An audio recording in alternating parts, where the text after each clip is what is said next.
'NBK 109' ఈ చిత్రాన్ని 'బాబీ' గారి డైరెక్షన్‌లో 'బాలయ్యబాబు' గారు నటిస్తున్నటువంటి విషయం మనందరికి తెలిసిందే. జనరల్‌గా 'బాలయ్యబాబు' గారి మూవీస్‌లో డ్యూయల్ రోల్స్ ఎక్కువగా చూస్తా ఉంటాం.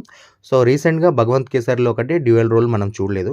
సో, మరోసారి ఈ మూవీలో కూడా 'ఎన్‌బీకే 109'లో కూడా 'బాలయ్యబాబు' గారు డ్యూయల్ రోల్‌లోనే కనిపించబోతున్నారు అంటూ కూడా న్యూస్ వస్తా ఉంది. సో, మరి ఇందులో ఒక రోల్ ఫస్ట్ హాఫ్‌లో ఉంటుంది కామనే. ఇక ఫ్లాష్ బ్యాక్‌లో వచ్చేటటువంటి రోల్ మాత్రం మనందరి చేత గూస్ బంప్స్ తెప్పించడమే కాకుండా కంట తడి కూడా పెట్టిస్తుందంట. అంటే ఆ ఫ్లాష్ బ్యాక్ ఎపిసోడ్‌లో ఎంత యాక్షన్ ఉంటుందో అంత ఎమోషనల్ కనెక్షన్ గూడా ఆడియన్స్‌తో క్రియేట్ అయ్యే విధంగా ఉంటుంది. ఆ పాత్రకు సంబంధించి ఆ ఫ్లాష్ బ్యాక్ ఎపిసోడ్ అంత బాగా వర్కౌట్ అవుతుంది అని కూడా చెప్తా ఉన్నారు. సో, మరి ఆ ఫ్లాష్ బ్యాక్ ఎపిసోడ్ రాయలసీమ ఏరియాకు సంబంధించి ఉండొచ్చు అని గూడా వినిపిస్తా ఉంది.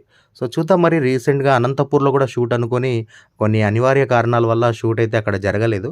సో, త్వరలోనే మేబీ మరి ఫైనల్ షెడ్యూల్‌గా అనంతపూర్‌లో ఏమైనా ప్లాన్ చేస్తున్నారా అనేది కూడా వెయిట్ చేసి చూడాల్సిందే. సో, ప్రస్తుతానికైతే ఫ్లాష్ బ్యాక్ ఎపిసోడ్ మాత్రం బీభత్సంగా వర్కౌట్ అయ్యే ఛాన్స్ అయితే ఉందనైతే వినిపిస్తా ఉంది.